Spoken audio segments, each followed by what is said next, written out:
Hi there, my name is Sebastian. By the end of this video, you're going to learn the simplest way that I found to start my own food forest 3 weeks ago, or at least get my foot in the door to start with this. You're not gonna have to observe your land for half a fucking year before you even start. You're not gonna have to spend hundreds of dollars on trees and grafted saplings and everything. This is gonna be relatively simple. Because the main problem I had 3 weeks ago when I started was that I watched all these YouTube tutorials on how to grow plants, how to do all these syntropic agroforestry systems, like where does the sun come from and everything, and it all seemed really overcomplicated on how you actually do the thing. Because you learn like all these high principles, but the practical application seems like there's no real guide. So here's the simplest way that you're not gonna like on how you start with your own agroforestry, permaculture, anything journey. You go to the market, you buy some seeds, and you're just gonna plant them. Plant them into a raised bed, plant them into a pot in the ground. This is what I did.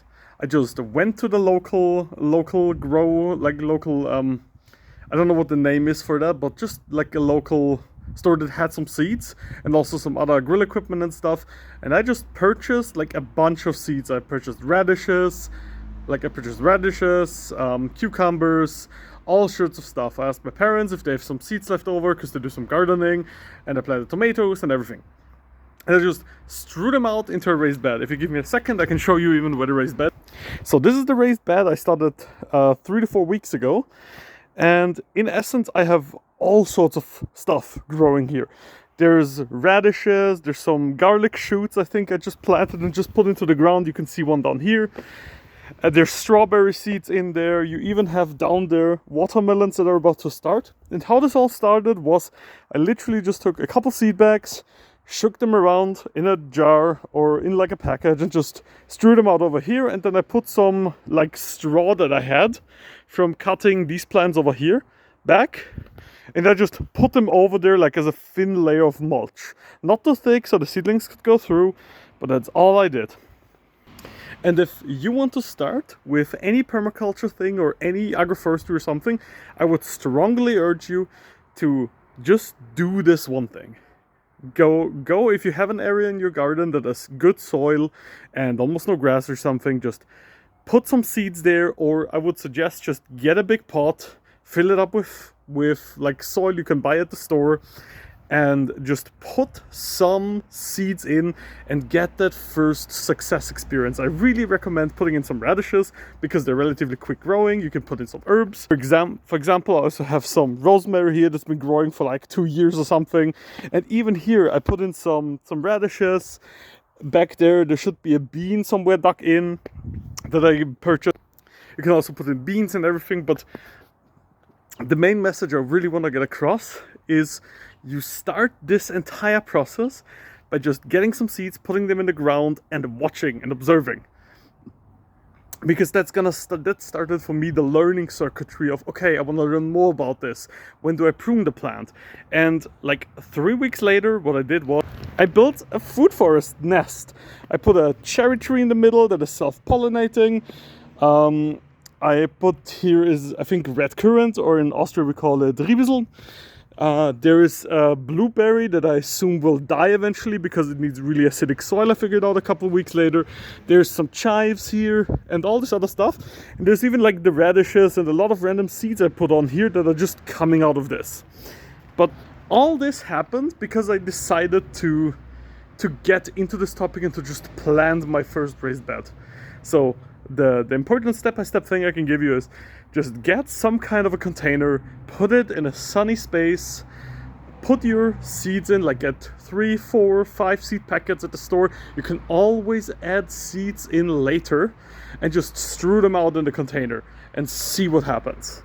See where the plants are too close and just observe it as your personal Tamagotchi and see, do you need to add water? Does it seem dry? Keep it moist for the first couple of days. But you're gonna learn so much more by just chaos throwing stuff in there and observing what happens than you do by planning everything in accordance with the sun. Of course, when I made this raised bed here, of this raised bed, this nest here, I took notice of like the sun direction, that this is south and this is north, and that the sun kind of does this thing. But in actuality, what I also could have done is just get a whole bunch of cuttings from this tree that I have. From this tree that I have here, get a whole bunch of cuttings, put them into pots, and then put the cuttings all over my yard, and just see where the tree performs best. Because I really like a chaos and iterative approach to gardening, because I do not have the foresight to plan this out for the next 10 years. I don't know what I'm gonna need. I don't know if I'm even gonna see the best thing, because often you hear a story where there's a plant that does really well on one end and really bad on another, like 10 centimeters apart. And this is the way you find that out, I think. And so yeah, I'm rambling on a bit again, but I hope this video was at least semi-informative. And I hope to get your pictures or your notes in the comments about that you planted your first raised bed, or you planted your first seeds into a pot and now you're all excited and you want to learn more about gardening. If you have any questions about permaculture, like for example, if you want to know how I made this raised bed, this nest, what consideration went into this, or if you want to learn how I made the raised bed in the back there, or how you prepare this, just let me know in the comments. But the main point that's going to be important is just get a pot. I don't know, just get a cheap pot, any pot you can get, fill it with soil, put in some seeds, and add a thin layer of mulch. Ideally some straw, like thinner mulch, but you can also use these chips and just put it on thin. Just have covered soil, and then check after a couple of days. Are your seedlings coming through? They're not coming through? Keep it a bit moist, and just experiment. The sooner you can get real world data, the better it's gonna be. With that, I say thank you for watching the video. Yeah, and I wish you a wonderful day. If you have any questions, if you want to chat one-on-one, there's a link in the description. You can just book a call, you can just write me, hey, what's up, and we can get together, and maybe I can help you start this entire thing as well. Otherwise, yeah, wish you happy gardening, I guess, and have a good one.